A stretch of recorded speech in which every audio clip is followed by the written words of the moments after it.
গীতার বাণী জীবনের চলার পথে সঠিক দিশা দেখায়। গীতায় ভগবান শ্রীকৃষ্ণের দেওয়া পরামর্শ আজও আমাদের জীবনে সমান প্রযোজ্য। আজ আমরা আলোচনা করব গীতায় মানুষের ব্যর্থতার কারণ হিসাবে কি বলেছেন ভগবান শ্রীকৃষ্ণ। ঠিক কখন একজন মানুষের জীবনে অধঃপতন শুরু হয় তা গীতায় জানিয়েছেন ভগবান শ্রীকৃষ্ণ। মহাভারতে অর্জুনকে নিজের বন্ধু স্থান দিয়েছিলেন ভগবান শ্রীকৃষ্ণ। তাই গীতার বাণী হল একজন বন্ধুকে দেওয়া আরেক বন্ধুর জীবনের জরুরি পরামর্শ।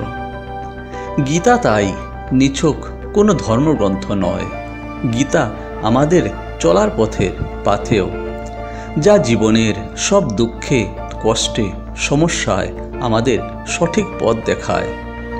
জীবনে কোন পরিস্থিতিতে কি করা উচিত এবং কি করা উচিত নয় সে বিষয়টি বন্ধুর মতো সহজ করে বোঝানো আছে গীতায়।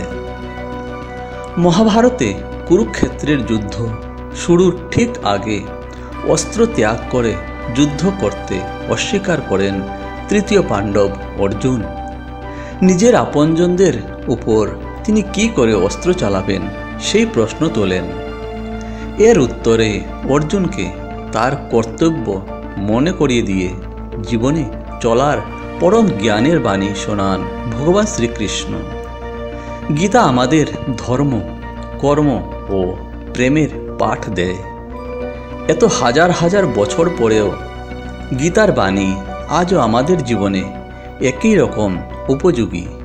শ্রীমদ্ ভগবদ্ গীতা মানুষকে তার জীবদ্দশায় এবং মৃত্যুর পরের অবস্থা সম্পর্কেও উপদেশ দেয়। গীতা হলো জীবনের শ্রেষ্ঠ দর্শন।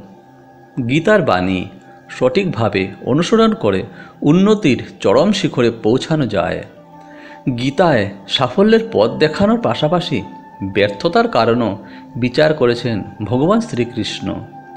কেন মানুষ অনেক সময় অধঃপতনের দিকে এগিয়ে যায় সেই বিষয়ে তিনি জানিয়েছেন, তা নিয়েই এখানে আলোচনা করা হবে। শ্রীকৃষ্ণ বলেছেন, মানুষের অধঃপতন তখনই শুরু হয় যখন তিনি নিজের পরিবারকে উপেক্ষা করে অপরিচিত বা স্বল্প পরিচিত কারোর পরামর্শ গ্রহণ করেন। গীতায় বলা হয়েছে যে কাউকে প্রতারণা করলে তার ফল আপনাকে পেতেই হবে। যে মুহূর্ত থেকে আপনি প্রতারণার পথ নিলেন সে মুহূর্তে আপনার ধ্বংস দরজা খুলে গেল। আপনি যত কুশলী খেলোয়াড় হন না কেন, প্রতারণার আশ্রয় নিলে তার ফল ভালো হয় না। নিজের কর্মফলের হাত থেকে কেউ পার পায় না। যে কাজ আপনি করেন তার ফল আপনাকে ভোগ করতেই হবে। যে যেমন কাজ করবে সে তেমন ফল পাবে। নিজের কাজের পথে কারোর সাহায্য ও সমর্থন না পেলে ভেঙে পড়বেন না। আপনাকে কেউ সমর্থন করুক বা না করুক, আপনি যদি নিজের জায়গায় ঠিক থাকেন তাহলে ঈশ্বরের সমর্থন আপনি অবশ্যই পাবেন। আপনার উপর হওয়া অন্যায় যদি আপনি হাসি মুখে সহ্য করতে পারেন তাহলে সেই অন্যায়ের প্রতিশোধ ভগবান নিজেই নেন। গীতায় শ্রীকৃষ্ণ বলেছেন, যে কোনো মানুষের কখনোই উদ্ধৃত হওয়া উচিত নয়। অহংকারী মানুষের পতনের কারণ। ইগো থেকে আমরা অনেক সময় এমন কাজ করে ফেলি যা আমাদের করা উচিত নয়।